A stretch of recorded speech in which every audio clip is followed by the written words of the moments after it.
कभी पंजाब विधानसभा की कुर्सी पर विराजमान, कभी प्रदूषण नियंत्रण बोर्ड के चेयरमैन और कभी कांग्रेस राजनीति के शहंशाह, लेकिन अब वही 48,000 वोटों से हारे हुए नेता जिन्हें सत्ता की सीढ़ियां चढ़ने के लिए भाजपा और कांग्रेस दोनों की चौखट पर झुकना पड़ रहा है। राजनीति का ऐसा उतार चढ़ाव शायद ही किसी और नेता ने देखा होगा। नमस्कार, आप देख रहे हैं द टारगेट न्यूज और मैं हूं आपका राजवीर दीक्षित। आज की खोज खबर में हम बात करेंगे उस शख्सियत की जिसने पंजाब की राजनीति में एक वक्त पर अपने दबंग अंदाज से खौफ का माहौल बना रखा था, लेकिन आज वही नेता अपनी जमीन तलाशने में जुटा है। जी हां, हम बात कर रहे हैं पूर्व विधानसभा स्पीकर व पूर्व प्रदूषण कंट्रोल बोर्ड पंजाब के चेयरमैन और श्री अनंतपुर साहब से विधायक रह चुके KPS राणा की। राजनीति की बिसात पर शह और मात का खेल हमेशा से चलता आया है, लेकिन 25 साल की लंबी पारी खेलने के बाद अगर किसी नेता को अपनी पकड़, अपनी सत्ता, अपनी ताकत खोनी पड़े तो हालात यह बताते हैं कि राजनीति में मिजाज खराब है और यही कोई किसी का स्थायी दोस्त या दुश्मन नहीं होता। सत्ता से सत्ता तक और फिर हार की सच्चाई। राणा KP वो नाम जो कभी कांग्रेस में अपनी दबंगई का पहचान रख जाता था, वो नाम जिसके आगे पार्टी के बड़े बड़े दिग्गज भी सोच समझकर बोलते थे, लेकिन राजनीति की यही सच्चाई है। आज वही राणा KP पिछले विधानसभा चुनावों में परेशान लोगों की जबरदस्त नाराजगी का शिकार हुए। वह एक नए युवा एडवोकेट हरजोत सिंह बैंस से करीब 48,000 वोटों से हारकर अपने अस्तित्व की तलाश कर रहे हैं। सोचिए, वो नेता जो कभी कांग्रेस की राजनीति का चेहरा था, आज उन्हीं लोगों से हाथ जोड़कर सत्ता में वापसी की गुहार लगा रहा है।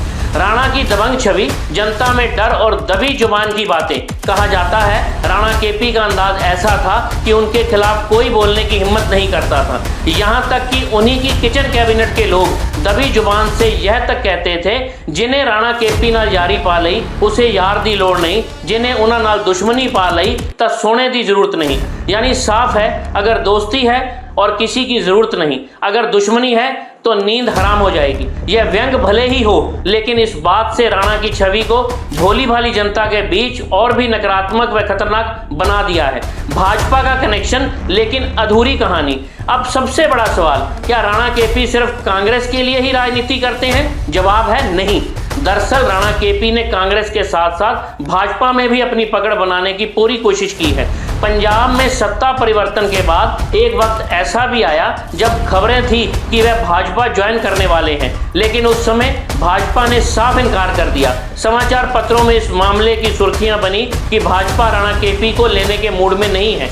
फिर भी आज राणा KP की पैठ भाजपा के वरिष्ठ नेताओं तक बनी हुई है, यानी खेल बड़ा है, चित भी उनकी, पट भी उनकी। अब आइए सबसे बड़े खुलासे पर। नंगल में कांग्रेस का जो दफ्तर चल रहा है वो भाखड़ा ब्यास मैनेजमेंट बोर्ड यानी BBMB से लीज पर लिया गया है, लेकिन दस्तावेज क्या कहते हैं, वो दफ्तर कांग्रेस के नाम पर नहीं बल्कि इस वक्त के केंद्रीय राज्य मंत्री रवनीत सिंह बिट्टू के नाम पर कभी अलॉट हुआ है। जी हाँ, एक RTI के जरिए यह सच्चाई सामने आई। सोचिए, अब भाजपा के केंद्रीय मंत्री के नाम से अलॉट जगह पर कांग्रेस का दफ्तर चल रहा है। रवनीत सिंह बिट्टू ने इस पर कोई भी एक्शन अभी तक क्यों नहीं लिया? यह राजनीति की वही बिसात है जहां हर मोहरा बदल सकता है और हर इस खुलासे ने पंजाब की राजनीतिक गलियारों में भूचाल ला दिया है। भाजपा नेताओं की खड़ी हुई है मुश्किल। भाजपा नेताओं से जब यह सवाल पूछा गया कि आखिर भाजपा मंत्री के नाम पर कांग्रेस का दफ्तर कैसे चल रहा है, तो उनके पास कोई जवाब ही नहीं था। सोचिए, जनता पूछ रही है, क्या भाजपा और कांग्रेस मिलकर राजनीति खेल खेल रहे हैं? क्या यह जनता को मूर्ख बनाने का तरीका है? क्या दोनों पार्टियों के बीच अंदर खाते कोई और डील चल रही है? राणा KP का दोनों तरफ का खेल, कांग्रेस के बड़े नेता और भाजपा के केंद्रीय मंत्री के बीच बैठे हुए राणा KP, उनके करीबी लोग मजाक में कहते हैं, चित भी उनका, पट भी उनका। यानी हार जीत चाहे जिसकी हो, उसका आंकलन राणा KP का ही होता है। यानी साफ है, राणा ने राजनीति का ऐसा खेल खेला है कि चाहे कांग्रेस जीते या भाजपा, फायदा उन्हें ही होना है। लेकिन अब सवाल जनता से है, क्या ऐसे नेताओं पर भरोसा किया जाए जो एक दिन कांग्रेस के लिए सत्ता की चाबी ढूंढते हैं, दूसरे दिन भाजपा में अपनी जगह तलाशते हैं? क्या ऐसे नेताओं को जनता का प्रतिनिधि कहा जा सकता है? क्या राजनीति सिर्फ सत्ता पाने का खेल बन गई है? राणा की मौजूदा चुनौती, अब राणा KP के पास सबसे बड़ी चुनौती है अपने अस्तित्व को बचाने की, अपनी राजनीति को जिंदा रखने की और उस खोई हुई साख को वापस लाने की।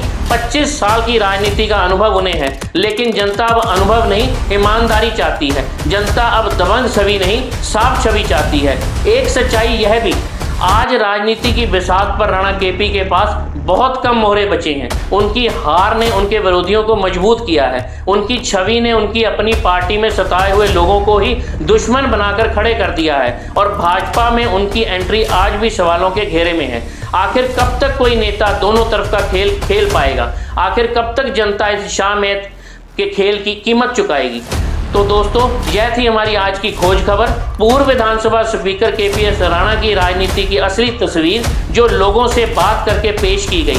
एक वक्त था दबंग नेता, आज सत्ता की चाबी ढूंढने में परेशान। एक वक्त था कांग्रेस का चेहरा, आज भाजपा के नेताओं के दरवाजे खटखटाते हुए। और जनता बस देख रही है यह खेल का सत्ता का है, क्षय और मात का है। लेकिन याद रखिए, जनता जब चाहेगी तो क्षय भी देगी और मात भी। इस खबर को केवल लाइक व शेयर करने के बाद आपको मिलेगी एक और खास एक्सक्लूसिव अपडेट। नमस्कार।